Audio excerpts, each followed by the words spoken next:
All right, when I say martial arts, what's the first thing that pops into your head?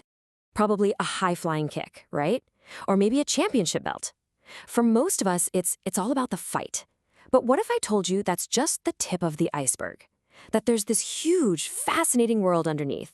Come on, let's peel back the layers on what martial arts are really all about.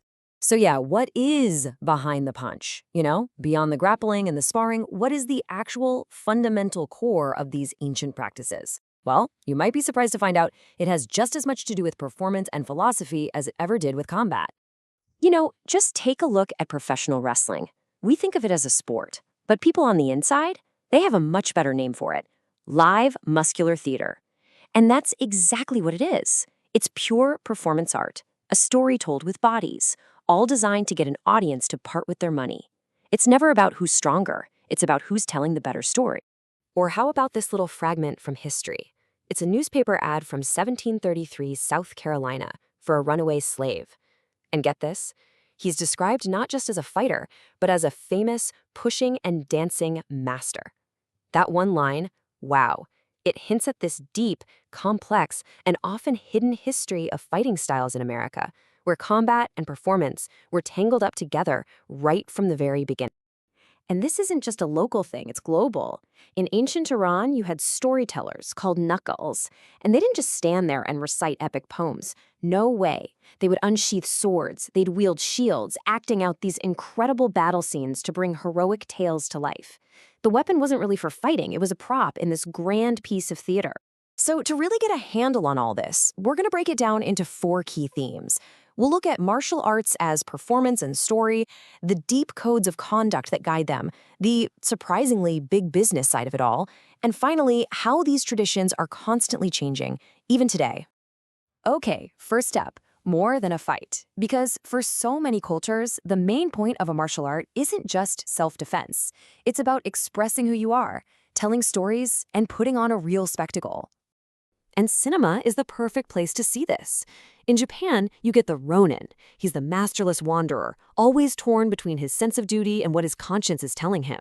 A very tragic, conflicted hero. But then you go to China, and you get the Shah. This is a romantic figure who lives completely outside the law, a hero from a mythical martial world. See?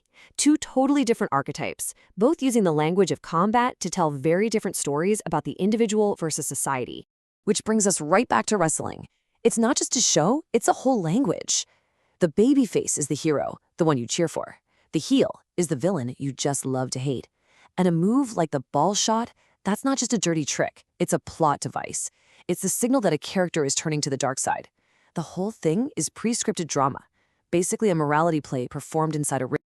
And believe me, this idea of martial arts as performance is everywhere you look. In Taiwan, they have these giant puppets of divine police officers that perform in religious parades. In ancient Ireland, wrestling was the main event at a harvest festival for almost 2,000 years. Mongolia's biggest cultural festival, it's all built around the 3 manly games. And get this, in 15th century Brittany, the best wrestlers weren't just athletes, they were treated like court dignitaries. All right, next up, the code of conduct. I mean, if martial arts aren't always about winning a fight, then what guides the practitioner? Well, a lot of the time, it's this deep philosophical or ethical code that pretty much shapes their entire life. A fantastic example of this is the Persian concept of Javanmardi. Now, this was not just some warrior's code. It was a whole set of principles for how to live a good life, and it applied to everybody, from elite fighters and religious mystics to skilled craftsmen and even, believe it or not, social bandits. It was this society-wide understanding of honor and virtue. But this code wasn't some simple black and white list of rules. It was complex. Some of the people who lived by it were basically Robin Hood, stealing from the rich to help the poor, and others, well, as one historian Riley put it, were just plain old armed robbers. The code was a guide, but how you actually used it in the real world, that was on you. And following this code required an incredible amount of dedication. To be considered a true ayar, a master of this code, you had to master 9 seriously demanding skills. We're talking pure combat stuff like swordsmanship, but also athletic pursuits like polo and practical skills like throwing a lasso. This tells you the code wasn't just about what you believed, it was about what you could actually do. It was about total and complete mastery. So we've got performance, we've got philosophy, but what about the cash? And that brings us to our third theme, the myth and the market. Because let's be real, martial arts have always been a business, with teachers selling a very valuable and sometimes very mysterious product. And when I say valuable, I mean valuable. Look at this number, $1,000 an hour. That was Bruce Lee's teaching fee printed right on his business card back in the 1960s. That's an absolutely astonishing amount of money, and it just shows you the kind of value people can place on exclusive, high-level instruction. Martial arts skill has been a commercial commodity for a long, long time. But, where there's big money, there's always the potential for big fraud. And this is not a modern problem at all. This super popular manual from 19th century China, it wasn't about secret fighting techniques. It was a guide to magic tricks, strongman stunts, and sleight of hand. A lot of those superhuman feats you still see in demonstrations today, they come straight out of books like this one, blurring that line between authentic skill and just clever showmanship. You can see this whole commercialization process play out perfectly with the evolution of boxing. I mean, it started as illegal bare-knuckle brawling, but over time you get regulations, you get publications that create stars, and you get rules like wearing gloves and timed rounds. All of this transformed it. They made it safer, more predictable, and ultimately a lot more marketable to a mass audience. This wasn't just about sport, it was about building a viable entertainment business from the ground up. Pretty soon, the styles themselves become the brands. Yang-style Taiji Quan isn't just a series of movements, it's a brand name that carries a certain reputation for quality.